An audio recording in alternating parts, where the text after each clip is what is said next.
السلام عليكم ورحمة الله وبركاته. مرحبا بكم دائما تفعيل جرس القناة. دائما هناك الجميل والمفيد المستفيد. اليوم بغينا نعطيكم واحد المعلومات جد مهمة والإنسان كيغفل عليها. كل إنسان مني وجبد، حتى حنا كنا غافلين عليها، ما كناش عارفين الأهمية ديالها والقيمة ديالها. ربما تفقد حياتك بواحد الحاجة بسيطة ما كتنظر لهاش. كل إنسان كتقدر توقع له، كل إنسان كيقدر ربما كيعيشها هو ما كيعرفش واسمه هو كيشخر. داك الشخير اخوتي راه خطر على الانسان. راه شحال من واحد كينعس ما كيفيق مات توفى دا امانته. هذاك الشيء راه كيكون بالمشكل ديال الشخير. انا براسي كان واقع لي هذا المشكل هذا ديال الشخير، كنت كنشخر وما تنديرش في راسي. ومنين مشيت درت هذا الشيء التحاليل الطبيه ديال هذا الشيء ديال تتبع هذا الشخير هذا، لقيت بانه كان كيوقف لي القلب. سنتي يوقف لك القلب وانت ما كتعرفش. فهمتي؟ مرات تنقفزو هكا. ولا بد الانسان خصو يعالج راسو ويشوف الطبا ديال هادشي الاختصاصات. انا ما نقدرش نقول لك البلد ديالك، ولكن كنوصل لك الرساله ديال كانسان هو عندي الطبيب ديال هادشي بعدا. كما كتشوفوا هو جاب لي لاباراي، ها هي الاله ديال الشخير، ها هي الاله ديال الشخير، ها هي كما كتشاهدوا كيفاش كدار. فهمت؟ ها هي هاد الاله ديال الشخير. ربما نتوما اكثر كيغفلوا عليها. ها هي لا ماشي ديال الشخير، نعس به هكا، نعس به هكا. كاين هذه الماشين هذه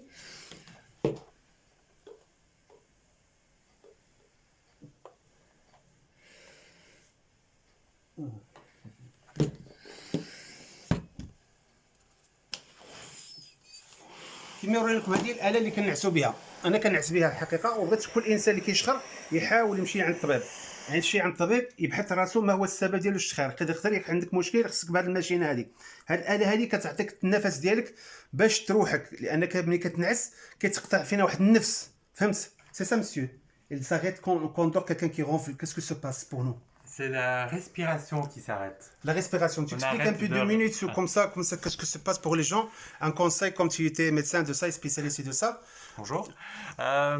Donc les patients qui font beaucoup d'apnée ont un problème de respiration. Ils arrêtent de respirer régulièrement. Donc très souvent, ça veut dire 10, 15, 20, 30 fois par heure.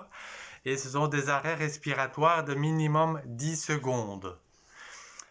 Ça n'est pas bien pour la respiration bien sûr, mais il y a aussi des conséquences au niveau du sang qui font que il y a un risque beaucoup plus élevé de problèmes cardiovasculaires. Donc plus de risques de problèmes cardiaques du cœur ou bien de risque de thrombose.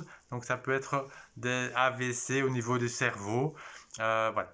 Donc on ne meurt pas de l'apnée toute seule, mais on peut mourir des conséquences des apnées quand elles sont sévères. فوالا. نتمنى نجعل هذه الرساله وصلكم من هذا الطبيب ديال الاختصاصي في هذا الميدان ديال سميتو هذه الالات هذه. كما كيفهمكم واي انسان راه كيفهم الفرنسي ربما، وانت عاود تمشي عند الطبيب ديالك قول له كنشخر ها كيفاش وكاين واحد الماشينه وكاين واحد الاله انت كتخفي على شي. يقدر يكون السبب ديالك بهذه الماشينه. خصك تعطيك النفس ديالك، بانك باش تزيد لك واحد النفس باش فهمتي، باش القلب ديالك ما يوقفش. ولهذا انا غير بغيت هذه النصيحه كما كندير استعملتها ليا. والحمد لله اي انسان راك عزيز عندك نفسك وخصك تحتفظ بنفسك وبالحياه ديال كل انسان. عاود كتعرفوا كيشخر خصو يشوف الطبيب.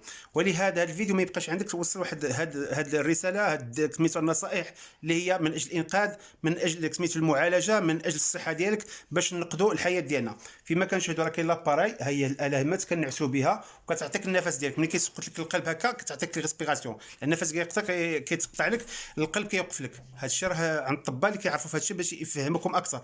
اي انسان شاف هذا الفيديو يبارطاجي، كنحطو لكم، لان اي معلومات فيها الخير، مصلحه الانسان، تنقذ الانسان، ترفع بالانسان، تنمي الانسان. تفهمت؟ الانسان من اجل الانسان المريض ما يعرفش هذه الحالات هذه راه كتوقع وحنا ما ردين لهاش خبر. فهمت؟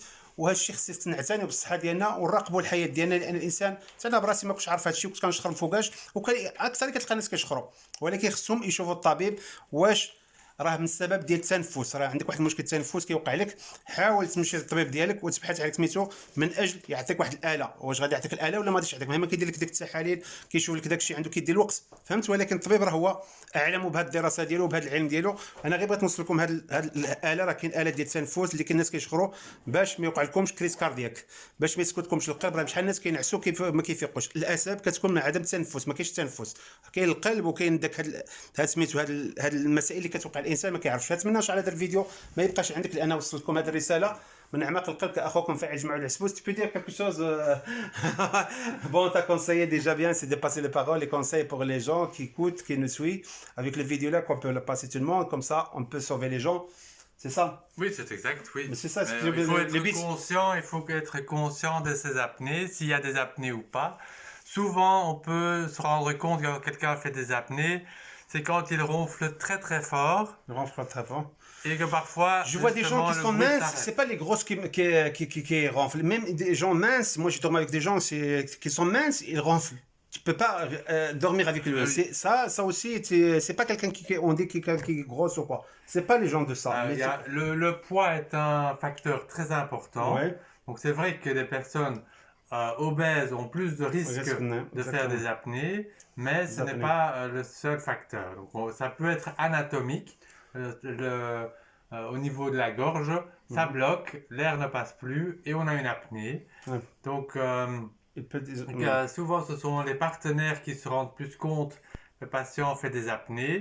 Et donc il y a un ronflement et puis le ronflement s'arrête net et puis le patient reprend sa respiration, souvent en faisant encore plus de bruit. سي صح. Voilà. ملي كنديروا هكا الشيخ راه هنا كيوقع لك في القلب سي كوم سا كساريت لابني تي فوا سي Voilà. سي سا اكزاكتومون. Exactement. ميرسي بيان. كما Voilà. كتشوفوا هذه الاله هذه هي اللي جبنا نوريها لكم، وهذه باش Au كديروها. revoir. Dormez bien. Dormez bien. Eh bien. Allez, thank you, merci bien de votre conseil et de votre gentillesse et de votre سيرفيس جونتي. كما كتشوفوا اخوتي انا قدمت لها الفيديو، نتمنى ان شاء الله ما يبقاش عندك اخوتي نشروا في اطار واسع، ودير الابوني الاعجاب اللي سميتو القناه، لان دائما كتوصلكم شي حاجه اللي كتنقل الانسان، كترفع الانسان، اعمال خيريه انسانيه ثقافيه حضاريه اللي كنا كنتعيشوا خارج الوطن، ولكن قلبنا دائما مع الاخوان الاحباب كل مسلم او غير مسلم باش ننقذوا او نرفعوا باي انسان. تحياتي لكم اخوكم الجماعه العسبوت من قلب بلجيكا، والسلام عليكم ورحمه الله وبركاته. تحياتي لكم.